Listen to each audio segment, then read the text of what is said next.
Thank you so much. And thank you to our witnesses for joining us to discuss an issue that really is top of mind for many small business owners and large business owners, which is cybersecurity. In my home state of Georgia, we saw what happens when critical infrastructure is not secured from cyber attacks, when the Colonial Pipeline attack left many of my constituents high and dry at the gas pump for several days. But the Colonial Pipeline is just one rather extreme result of cyber vulnerability. The Department of Homeland Security Secretary Mayorkas said at a recent event that 50 to 70% of cyber attacks are aimed at small to medium-sized companies, costing an estimated $350 million in 2020. And this threat is not going anywhere anytime soon. Ransomware attacks against smaller businesses have increased 300% over the past year. Listening to some of the testimony and discussions today, it occurs to me that there's several ways that you can approach this. And there's a lot of great ideas out there about how to change the behaviors of small businesses, training, all of that kind of outreach. And that's very, very important. But one other way to approach all of this is to require the software that's sold to small businesses or the products that are sold to them to be more conscious of security and ways to protect from breaches. And so just wanted to check in with, I guess Mrs. Tott might be a good person to talk on this. Are there recommended practices for software developers or for people who are selling to small businesses to help protect them from cyber attack?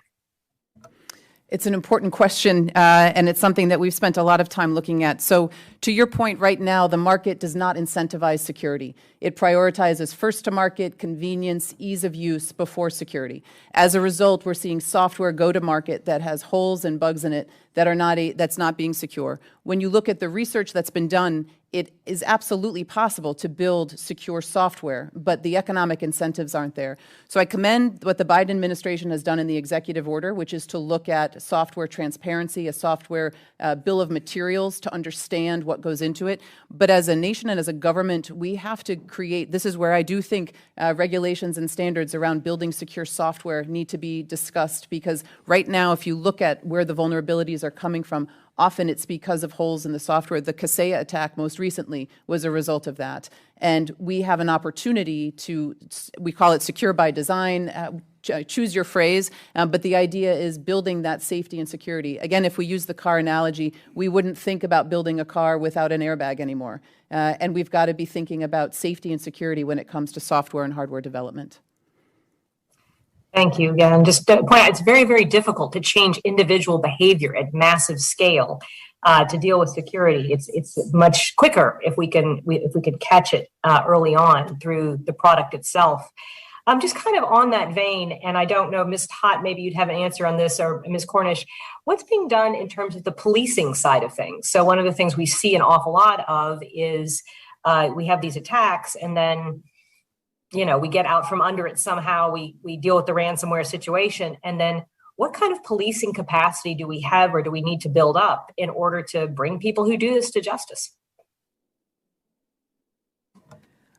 This is a huge gap in our defense right now, because criminal actors are getting away with a lot of attacks, and whether it's a simple lone wolf in the United States or it's a nation state, but we have to be able to prosecute criminals who are committing these types of actions. If you think about Colonial Pipeline again, if someone had put a bomb on that pipeline to prevent the gas and jet fuel going to the East Coast, we would have no qualms about what to do with that individual.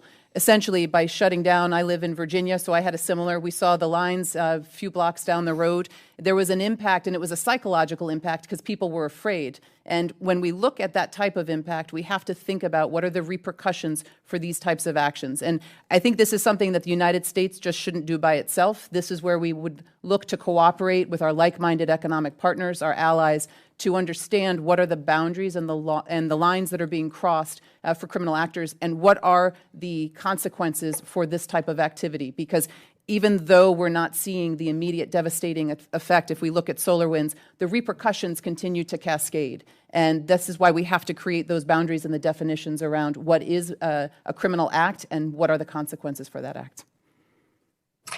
Thank you so much. I'll yield back the balance of my time.